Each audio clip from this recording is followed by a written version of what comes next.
So 30% of all children are living in poverty. Yes, you could do very quick things to make a real difference to that. Hi, I'm Laura Neilson and welcome to Hope in the Deep End. We've put together this podcast to inspire us all to keep working in areas of deprivation and poverty. We're sharing best practice, stories, outcomes and some interesting thoughts and ideas. So whether you're working in primary care, secondary care, the charity sector or any of the other myriad of roles, please listen and help us to keep each other inspired. Hi, welcome to Hope in the Deep End podcast. I'm Laura Neilson, and this week we are talking to Alison Garnham from the Child Poverty Action Group about the impact of child poverty on our city society and what can be done to tackle it. So welcome, Alison. I'm so glad you're here.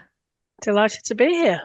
So tell us a little about the Child Poverty Action Group. I assume it kind of does what it says on the tin, really, but... Kind of does, really. We were set up in 1965 Oh, wow. by a group of social workers, sociologists and Quakers, actually.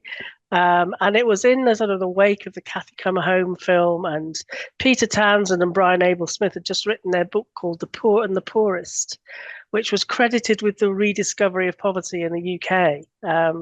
Peter Townsend, actually became one of our founder members and was... on our board and our chair for years, and then was our honorary president until he died in 2009. So we have these long-standing connections with the academic community, particularly with experts like him. And we became the Child Poverty Action Group quite shortly after that. And some of our early campaigns might be interesting. So we wanted a national minimum wage, we wanted universal free school meals, and we wanted child benefit. So 2 out of 3 ain't bad. And it's really interesting. We'll pick up some of those themes later. But so since the 1960s, you guys have been drawing attention to and raising awareness of child poverty. Where are we up to in the country at the moment regarding child poverty? So we've just seen a rise of 700,000 children in poverty since 2010. It started rising about 2012. In the wake of the significant cuts that were made to social security benefits at that time, there were over 50 cuts to benefits. And of course, the introduction of universal credit, which came in a much less generous way than was originally intended by its designers. And so, there are quite stark things like benefits have only been uprated 5 out of the last 14 years. Wow. Benefit uprating used to be routine. Now it's something we have to kind of argue for each year. And the net result is we spend something like 50 billion a year less on social security than we did back in 2010. So it's hardly surprising we've seen these rapid rises in poverty, particularly child poverty, most notably child poverty, actually. And some of those rises can be directly attributed to the 2-child limit, which was introduced in 2017 and has driven large numbers of children in so-called larger families, basically more than 2 children, into much higher rates of child poverty.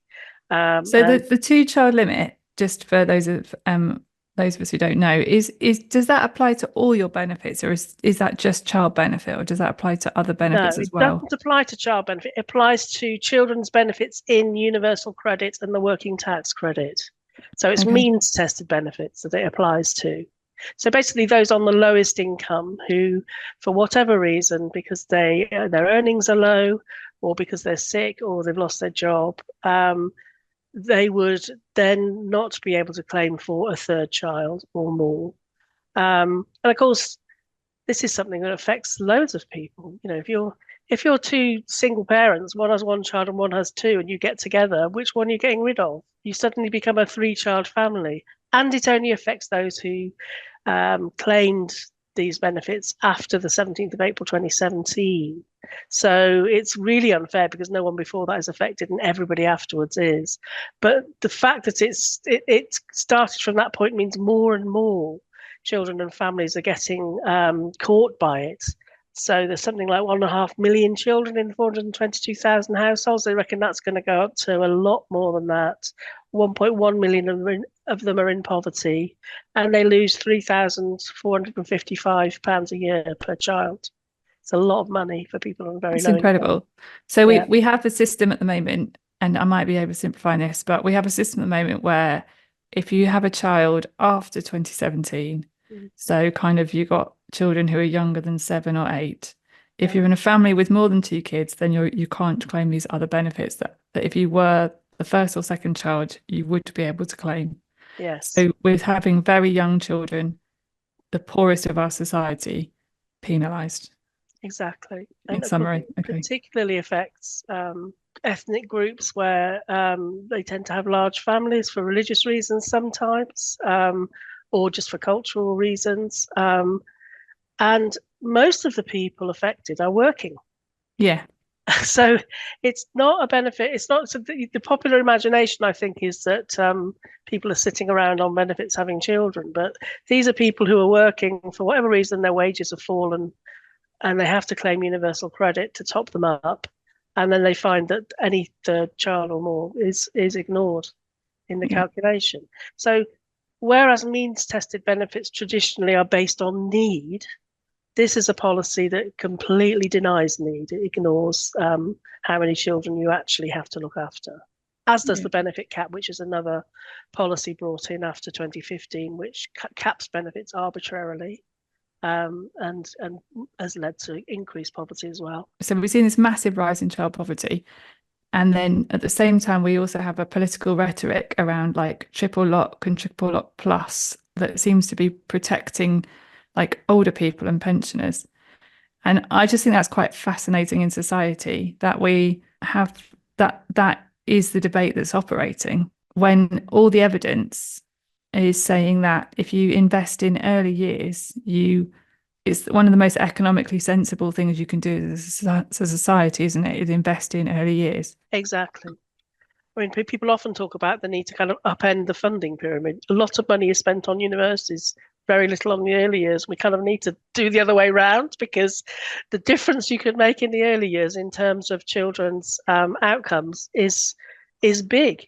You know, there's very good evidence that it improves children's outcomes and the effects are the most long-lasting for the most disadvantaged children. There are really big problems with having so many children growing up poor. We know that it affects their educational attainment. They're more likely to be behind their peers. They're likely to have worse health outcomes, more likely to have lifelong limiting illnesses, and even be killed on the road more likely than other children, shorter lifespans. And it affects their self-esteem. So it's kind of, it steals away their life chances, essentially. So, and this is very much linked in the research to low income. The thing that has a causal relationship to these poor outcomes for children is specifically low income. It has there's a causal relationship there, and so this is why it's all very well talking about all the other factors that influence people in poverty, but unless you sort out the income question, you're driving all these bad outcomes for children. Yeah. And the point you were saying about older people, children are twice as likely to be poor as pensioners. Pensioners ceased being the poorest group decades ago. Children overtook them in the 1970s and 80s as the poorest group. And yet there was this triple lock guarantee for older people, great, but it'd be quite nice to have one for younger people too. It's really fascinating, isn't it? I think it's a fascinating debate on our society, and it's a fascinating choice that we are making, and our politics and our media kind of are playing out at the moment. And of course, the voice of the child, particularly young children, is really difficult to hear. And the voice of poor young children is almost impossible to hear. So we can talk about statistics about being school ready, and we can talk about weight, and we can talk about growth, and I can talk about like early miles development, and we can even start to talk about how poverty affects your brain development and sets behavior patterns for your life in really like subtle ways about trust and personality and risk and how your brain processes threat. But it still doesn't get the voice of the child. And I don't know about you, but when I've been to visit some of our families who are living in, some of the most difficult circumstances that we look after, you cannot not have your heart break, because these kids, they look like your kids. they're incredibly beautiful and like every kid, cheeky and happy and naughty and brilliant and talented and all the rest of it, all of that stuff that kids are. But you look round and it is markedly different for them. Yeah. Their choices are different. Their awareness is different. We did a survey recently asking children if they were aware that their parents had financial difficulties. Parents in the same survey said, that they try to protect their children from knowing about their financial difficulties, but more children than adults said that they thought the children were aware of financial difficulties. So despite adults trying to protect them, the children knew anyway. Yeah, of course they do. Yeah, of course they do. And they can articulate it in really brilliant ways, can't Exactly. they? They articulate it in that they know they often articulate it to me on like activities that they can and can't do, on like who has what kind of socks and shoes. They articulate it on how cold they are. They articulate it on what they've eaten for breakfast. They articulate it on how they go places or what they've seen. So I don't know. I remember years ago now taking a group of children out into the countryside from where we lived, and them being genuinely startled at chickens and cows, and because they were teenagers, but they'd never ever seen them. Yeah. And so very small children articulate, I think, often really, they do know, they absolutely know. Yeah, absolutely. And they also quite often articulate a stress that they know their parents are under. Exactly. And they try to protect their parents. Yeah, so they won't ask. They won't ask. So at school says there's a trip, they won't even tell them it's happening because they know their parents haven't got any money. Yeah. So they self-deprive. One of the interesting studies we did recently is we have a universal education system, but it costs money. It's quite interesting, isn't it? We worked out it's about £18,300 across the 14 years of school life, paying for things like uniforms, food, transport, kit that you need for courses. It costs a lot of money to families. And that's ignoring kind of massive one-off things like some of these big trips that some schools go on that some kids are excluded from, and laptops and all the other things that children need. It's quite extraordinary, really. And so, kids who know their parents can't afford these things don't ask for them, and they choose the courses they do because they're the ones that have the lowest costs. So you don't do media because you might have to have a camera. You don't do things that have to have technical equipment because you're pretty sure your family won't be able to afford it. Yeah. Or sport or arts or dancing, exactly. or music, or any of the things that are culturally phenomenal for children and for our society. They will self-select their confidence, their development, exactly. All the things that the private schools know build character, and that they're very keen on are the things that the most deprived kids don't get. And the kind of grueling reality of poverty for parents is, I don't think there's an awful lot of understanding about the reality that a lot of parents live under, which is they are working, as you say. Often they're working multiple jobs. Often they're working like multiple 0-hour contract jobs. They're kind of constantly on edge that they're going to be called into work or not called into work, or they get up prepared to go to work and the shift gets cancelled. And so these people aren't sat there sunning themselves in the non-glorious weather we've had this summer, but they're not, are they? They are houses where you go in and there is this incredible like determination to just keep trying, that when I've sat amongst them, I've genuinely been fairly inspired by. And I would struggle. Like, I think I would, as a person, I would struggle to manage the anxiety of not knowing what I was going to earn that month and what hours I was working. And do you do an 8-hour shift followed by a 6-hour shift because they both come in, but that's like a really long day, but you've got to take them and you've got to do the money, and then who's going to look after the kids and put them to bed, and who's going to walk the dog, and it's incredible amounts of logistics that's going on in these houses, isn't it? Exactly. They're up against the nature of our modern day labour market. 7 out of 10 poor children live with working parents. Yeah. I mean, that's quite a phenomenal figure, really. So most of them are, like you say, hurling themselves at a labour market that is just in no way adapted to real life. So you're asked to work shifts, evenings, weekends, times when there isn't childcare available, for example. Like you say, piece together low-paid jobs because many of them are insecure. They're not going to last. So if they last for a period of time, then you're going to have to find something else. And it's incredibly time-consuming and exhausting for parents. And then in between all of that, they've got to manage children, childcare, school hours, and all the rest of it that goes on, to which the rest of our society is just not adapted, is it? Yeah. You where is the after school care? Where is the holiday childcare? It still doesn't exist in a comprehensive way.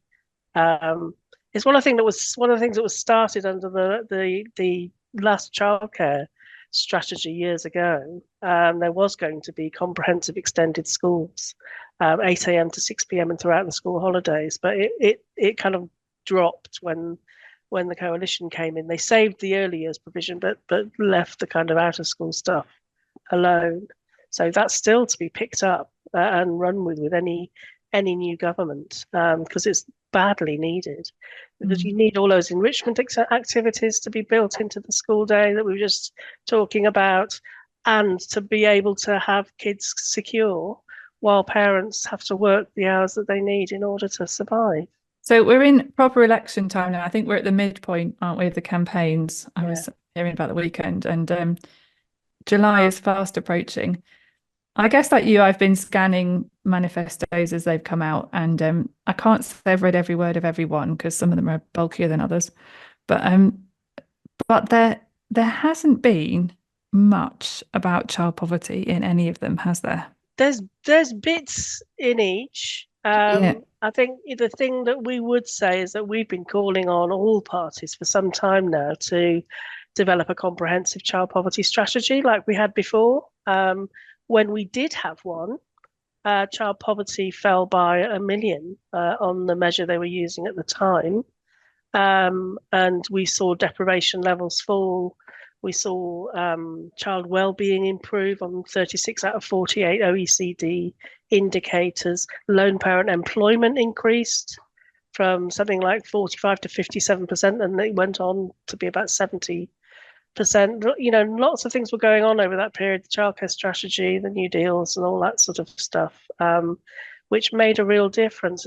People have barely talked about it since, and this is part of the problem, is that there's been very little sort of acknowledgement of the success of that strategy, and we really strongly feel we need to go back to that kind of approach, right across government, because every department needs to be involved, doesn't it? So you want health involved, you want education involved, you want people working on labour market initiatives and looking at the state of our economy to be involved, as well as, of course, departments like work and pensions who can deal with some of the money issues that have become really chronic. One example, child benefit has lost 20% of its value since 2010.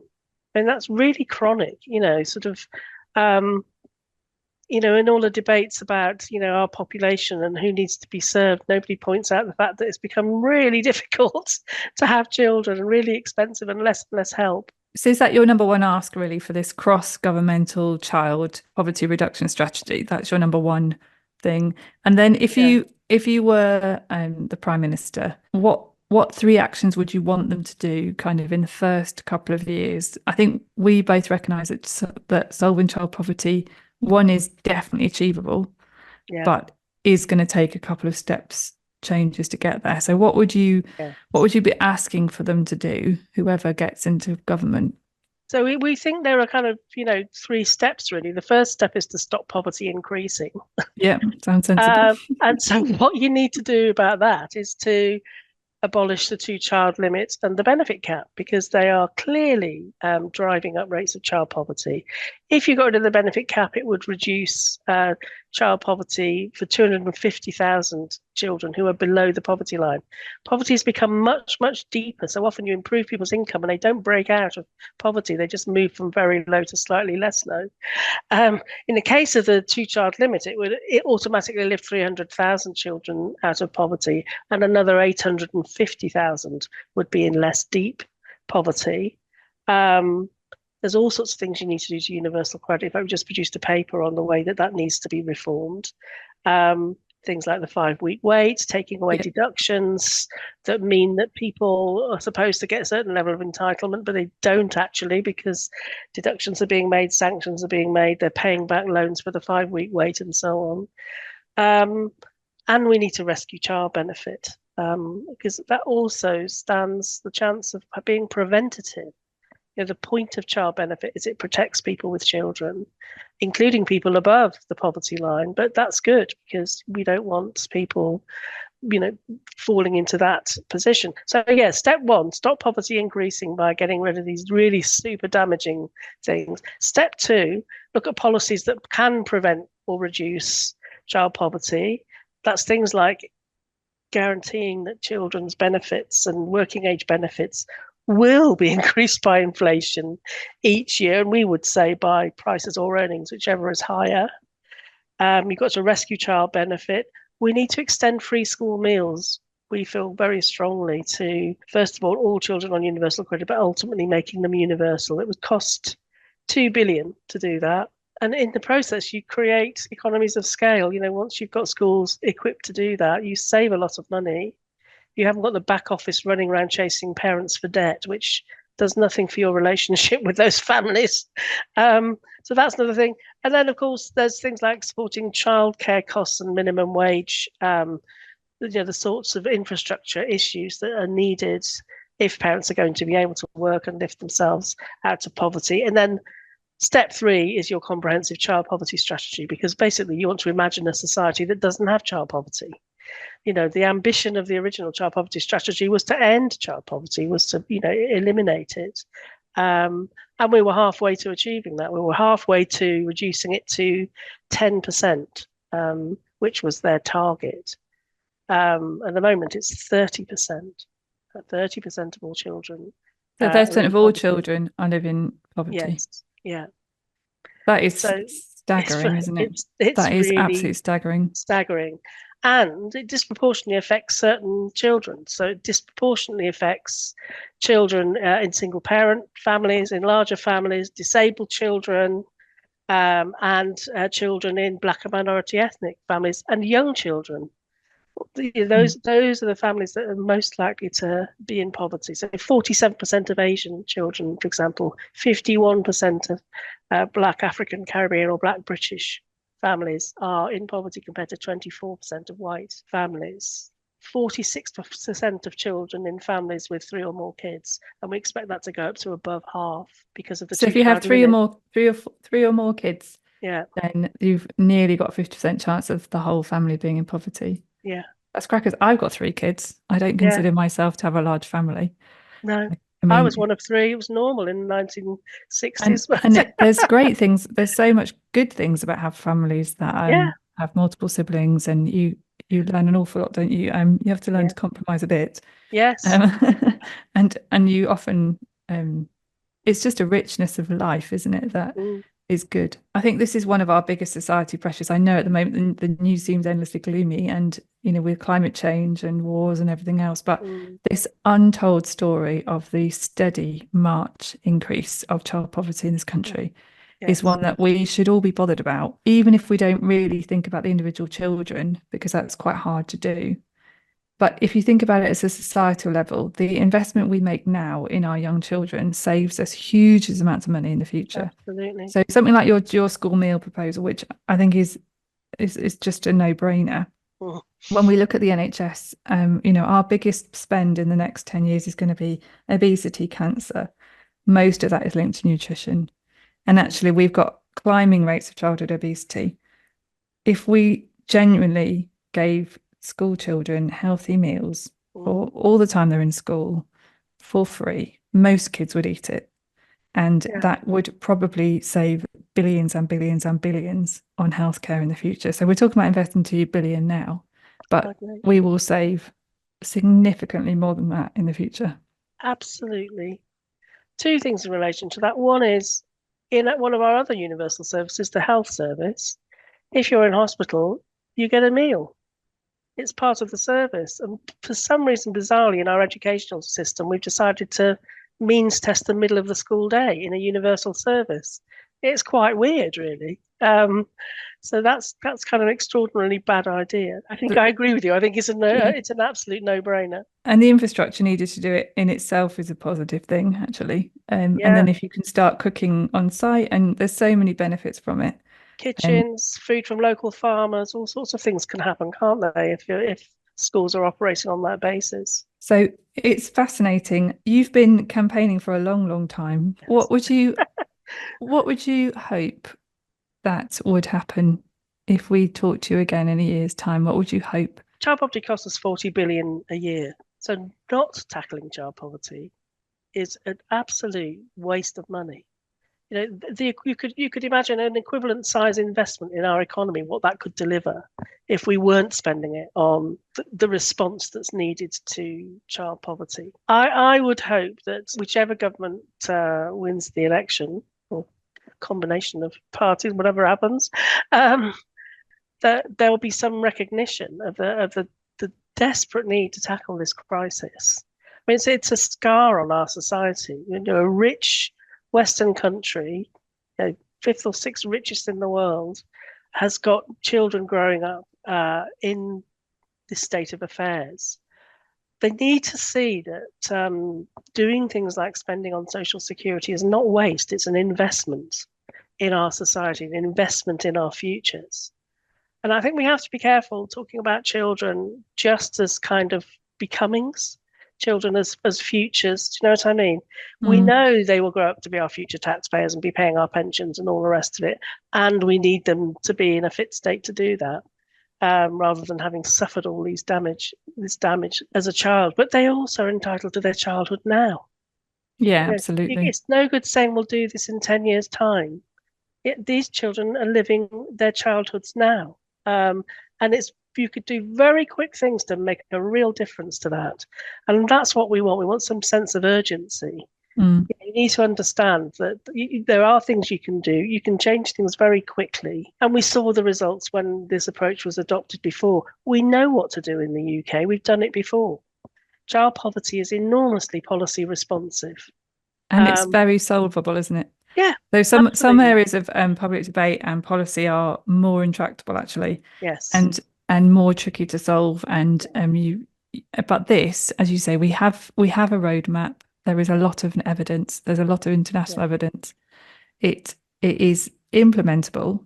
Yeah. It's doable, and it's solvable. And there is this narrative that it's kind of, well, it is what it is, and it can't be sorted out. That's just blatantly untrue, isn't it? It just doesn't stack up. In fact, our previous child poverty strategy was so successful, it was adopted by New Zealand, Canada, Ireland, and of course Scotland. Scotland has a version of what used to be our Child Poverty Act.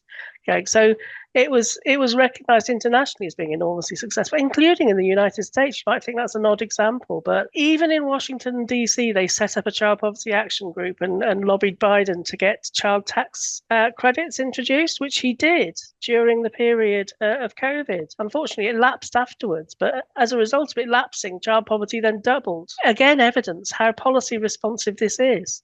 You do the right things, it comes down. You do the wrong thing, and it goes up. And when we talk about, just for people who are listening, so I think if you've lived and worked in a kind of more middle class environment, it's quite difficult to really understand what child poverty is, because all of us feel financial pressure. So all of us have had that thing where your kids bring home a trip and you're like, oh crikey, or there's a request for. And, I remember my kids were at school, like school dinners I found really expensive, and thinking World Book Days and things, we had to find an extra £3 every week. But I had the ability to do it, even if it was a choice. Yes. Children living in poverty, we're talking about basic things like shoes, clothes, heating, food. Yeah. Aren't we? Blankets, mattresses. We're talking about having the heating on, being able to watch the telly. Yeah. Imagine that. When we're talking about 30% of children living in poverty, what we're talking about is kids that regularly miss meals. Yeah. Will have no heating on in the winter. Will be going to bed without mattresses often. Will be going to school hungry. Their meal of the day is probably from school. Yeah. They won't have showers, every day, every other day, all the kind of normal stuff. It's just a very different environment. And I think when we think about child poverty, that's what we need to remember, that it's not the nice to have. It's not ballet lessons, it's not violin, it's not cricket, it's not the trainers. It's any shoes, and that's what we're saying a lot of our kids are living in. And it's the figures we're dealing with, it means it's 9 children in a classroom of 30.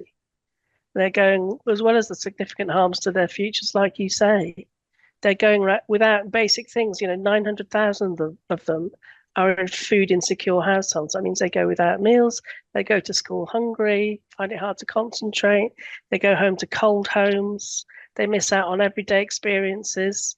like, school trips, or even going out with their friends, or going to friends' birthday parties because they can't take a present. And none of it's inevitable. I'm really excited to see your next round of campaigning, and we will definitely share any of your material. This podcast is mainly aimed at like the healthcare world working in deprivation. And if you think this isn't kind of clinical enough, then this is the stuff that feeds the clinical medicine that you see. Yeah. And what we're saying today is that we want child poverty to be much higher up the political agenda. We want the new government to take it seriously. We want, from a health perspective, from an education perspective, from a social perspective, proper care and attention taken to this. And we want the government to adopt the evidence that has already been built up, that is known to work, and implement it. And the thought that we have invented something, exported it around the world and forgotten how to do it is slightly farcical, really. But we're like that with cricket, aren't we, and other things. So, but this is much more important. So Yes, we will keep lobbying, and thank you so much for all the lobbying you do. Oh, you're very welcome. Yeah. And keep going, please keep going. And thank you. We will. Thank you so much for being with us today. Thank you very much.